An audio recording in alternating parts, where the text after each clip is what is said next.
ఇక్కడ ఇంకొక మాస్టర్ వారు అద్భుతమైన అనుభవాలు పంచుకోవడం కోసం మన పిఎంసికి వచ్చారు. మేడం, మీ పేరు, మీరు ఎక్కడ, ఏంటి, మీ యొక్క పరిచయం చేసుకొని మాట్లాడండి. నా పేరు అనిత అండి. మాది సూర్యాపేట. అందరికీ పిఎంసి ఛానల్ చూస్తున్న అందరికీ నా యొక్క ఆత్మ ప్రణామాలండి. బ్రహ్మర్షి పితామహ పత్రిజీ గారికి నా యొక్క ఆత్మ ప్రణామాలండి. నేను మెడిటేషన్లోకి వచ్చి 1 ఇయర్ అయిందండి. మా అమ్మగారి ద్వారా, అమ్మగారు మా రాజశేఖర్ సార్ ద్వారా వచ్చాను, ఇద్దరి ద్వారా వచ్చాను. అంటే ధ్యానానికి ముందు ఏంటంటే చాలా బాధగా ఎందుకు ఈ లైఫ్ అంటే కొంచెం కోల్పోయాను లైఫ్లో. దాని గురించి సూసైడ్కి వెళ్ళే అంత ఉన్న టైంలో వీళ్ళిద్దరి ద్వారా వచ్చాను మెడిటేషన్. క్లియర్గా చెప్పండి, అంటే మీరు ఏం కోల్పోయారు? ఏంటి అంటే మా సారు మీ ఎక్స్పైర్ హస్బెండ్ అయ్యారు. ఎక్స్పైర్ అయ్యారు. ఓకే. దానివల్ల నేను చాలా బాధలో ఉండిపోయాను. ఏ సంవత్సరం? సారు 2019. 90లో. మీరు ధ్యానంలోకి ఎప్పుడు వచ్చారు? 2024.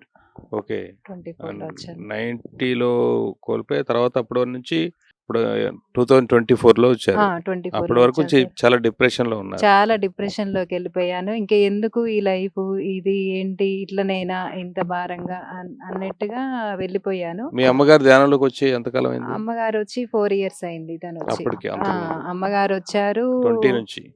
20 నుంచి వచ్చారు. చెప్తున్నారా మీకు ధ్యానం చేయమని? చెప్పారు. అయినా మీరు? నేను ఏందంటే కళ్ళు మూసుకుంటే ఈ బాధ నాకు ఇది ఉండడం వల్ల నేను ఏమొస్తుంది, ఈ బాధనే ఉంటది కదా, నేను ఎలా ఆలోచనలే వస్తుంటాయి కదా అని రాలేదు ఫస్ట్. కళ్ళు మూసుకుంటే బాధలన్నీ పోతాయా? బాధలన్నీ పోతాయా, ఎందుకు ఊరికే కళ్ళు మూసుకో, ఇట్లా మూసుకోగానే నాకున్న ఆలోచనలు ఎటు పోతాయి, అదే గుర్తొస్తుంది కదా, నేను ఎలా ధ్యానానికి రెడీగా ఉంటా అన్నట్టుగా నేను ఫస్ట్ కొంచెం వినలే. ఒక 2 ఇయర్స్ 3 ఇయర్స్ తర్వాత ఒక రోజు పౌర్ణమి రోజు నైట్ నాకు నేను అసలు ఏంటి ఇదేంది బాగా నిద్ర ఉండేది కాదు. నేనేంటో దేనికోసం వచ్చాను అన్నట్టుగా నాకే అనిపించింది ఒక రోజు నైటు. అయితే తెల్లవారితే తర్వాత అమ్మ ఇట్లా ధ్యానం చేసుకో అనడం, నాకేంది నేనేదో చేయాలి అనేది వస్తుంది కానీ ఏం చేయాలనో తెలియట్లేదు అన్న టైంలో రాజశేఖర్ సార్ కూడా ధ్యానం చేసుకోవాలి, ఇదమ్మా నీకు ఏదో చేయాలి అంటే ధ్యానం చేసుకుంటే బాగుంటాం అనేసి ఫస్ట్ టైం చెప్పారు. అంటే అమ్మ కూడా సంకల్పం పెట్టుకొని కూర్చున్నారు, రాలేదు. ఇంకా తర్వాత ఇక వచ్చాము, ధ్యానంలోకి వచ్చాము. నాకు ఒక బాబు, బాబు కూడా మెడిటేషన్లోకి వచ్చిండు. ఇద్దరము వెజిటేరియన్గా మారాము.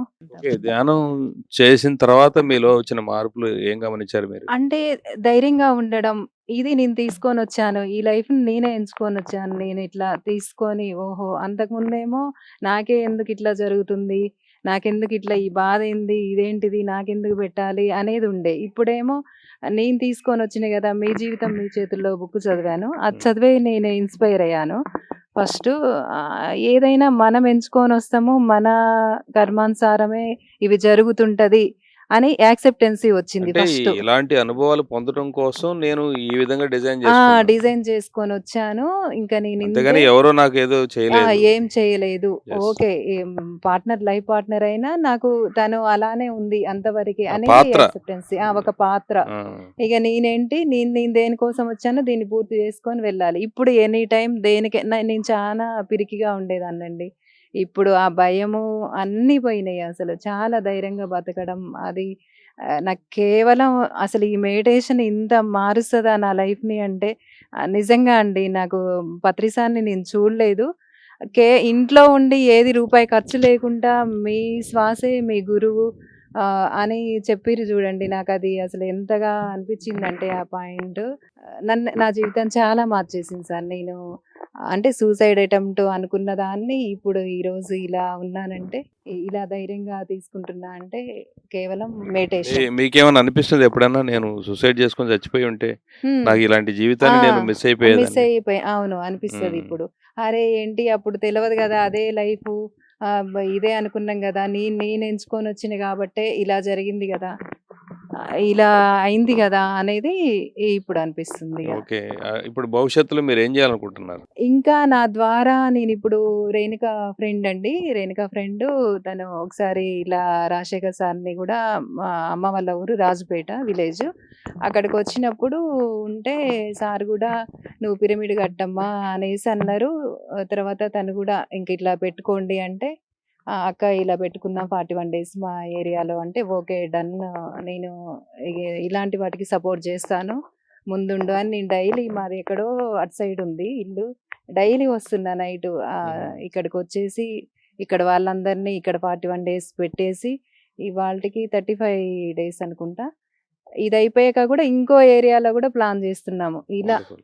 సూర్యాపేట అంతా చేయాలనేది ఇద్దరం కలిసి అనుకున్నాము. ఓకే. అది తప్పకుండా చేస్తాం సార్. ఓకే. హ్మ్. సో, మరి పీఎంసీలో మీకు నచ్చిన ప్రోగ్రామ్స్ ఏంటి? అన్నీ చూస్తాను. ఎక్కువ పత్రి సార్ స్పీచెస్ మిగతా అన్నీ చూస్తూ ఉంటాను. ఇంకా వర్క్ చేసుకుంటూ గూడా ఇంట్లో పెట్టుకొని వినుకుంటూ చేసుకుంటున్నాను. ఓకే. పీఎంసీ గురించి మీ మాటల్లో. అసలు ఇందులో అండి ఇక ప్రతీదీ మెడిటేషన్ గురించి అయినా ప్రతి విషయం ఏది కావాలన్నా బీఎంసీ నుంచి మనం బయటికెక్కడికో వెళ్ళకున్నా గూడా మొత్తం ఇన్ఫర్మేషన్ దీని నుంచి తెలుసుకోవచ్చు. ఇంట్లో కూర్చొనైనా. పీఎంసీ ప్రేక్షకులకు మీరిచ్చే సందేశం?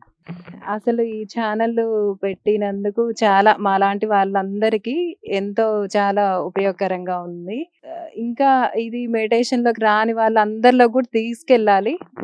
ధ్యానం చేయని వాళ్ళకి గూడా చెప్పి కనీసం పీఎంసీ ఛానల్ చూడండి. నేనైతే అదే చేస్తున్నాను సార్. ఎవరికైనా ఉన్నా గూడా కొత్త వాళ్ళకి పీఎంసీ ఛానల్ చూడండి, సబ్స్క్రైబ్ జేసుకోండి. మీరెక్కడికో వెళ్ళనవసరం లేదు. అందులో మీకు కావాల్సిన ఇన్ఫర్మేషన్ ఒస్తది అనేసి చెప్తున్నా. నా వంతుగా చెప్తున్నాను.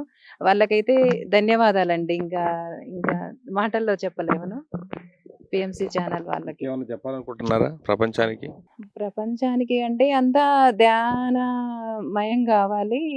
షకార జగత్ గావాలి. అవుతది. పత్రి సారు ఆశయము అందరూ ప్రతి ఒక్కళ్ళని సార్ అలాగే చేశారు. ఇంక మేము చూడలేదు. ఇంకా చూసిన వాళ్ళు ఎలా ఉంటారో ప్రతి ఒక్కరు కావాలనేదే నా కోరిక అండి. మీరు చూస్తున్నారు. పీఎంసీ ద్వారా ప్రతి అవును. ఒక్కరు చూస్తున్నాము. చూడలేదు అనే ఫీలింగ్ ఏం లేదు. ప్రతి క్షణం మనం అనుభవిస్తున్నాం. అనుభవిస్తున్నాం. సో, పత్రి సార్‌ని అనుభవిస్తున్నాం అందరం అవును. కూడా. అవును సార్. చూసిన వాళ్ళు, చూడని వాళ్ళు, చూడకపోవడం ఎందుకంటే ధ్యానం చేసిన అవును. ప్రతి ఒక్కరు గూడా ఆ అనుభవాన్ని పొందుతారు. హ్మ్. సో, మనం ఫిజికల్ బాడీతో ఉన్నప్పుడే ఉన్నట్లు కాదు. అవును సార్. ఫిజికల్‌గా లేకపోయినా గూడా అవును. ఏంటి ఆత్మపరంగా మనకు ఆ హ్మ్. కనెక్షన్ అనేది ఉంటుంది అవును. డెఫినెట్‌గా. అవును. Okay madam. Hmm. Okay. Okay. Thank you. నాకింతటి చక్కటి అవకాశాన్ని ఇచ్చిన పీఎంసీ ఛానల్ వారికి నా యొక్క ధన్యవాదాలండి మనస్ఫూర్తిగా. Thank you. హ్మ్. మరి చూస్తున్నారుగా ఇంత అద్భుతమైనటువంటి అంటే వారి యొక్క హస్బెండ్ చనిపోయి డిప్రెషన్‌లో 90 నుంచి 2024 వరకు మరి దాదాపు ఒక 14 ఏళ్ళు ఆ డిప్రెషన్‌లో నుంచి బయటకొచ్చి చాలా ధైర్యంగా ఇంకెవరు ఇలా బాధపడకూడదు. మరి దానికోసం నా పాత్ర నేను చెయ్యాలి. ఎంతోమందికి ఈ యొక్క సత్యాన్ని తెలియజేయాలనే ఒక అద్భుతమైన లక్ష్యంతో వారు ప్రతి ఇంటా ధ్యాన కార్యక్రమాలు చేస్తూ గొప్పగా జీవిస్తున్నారు. Thank you very much.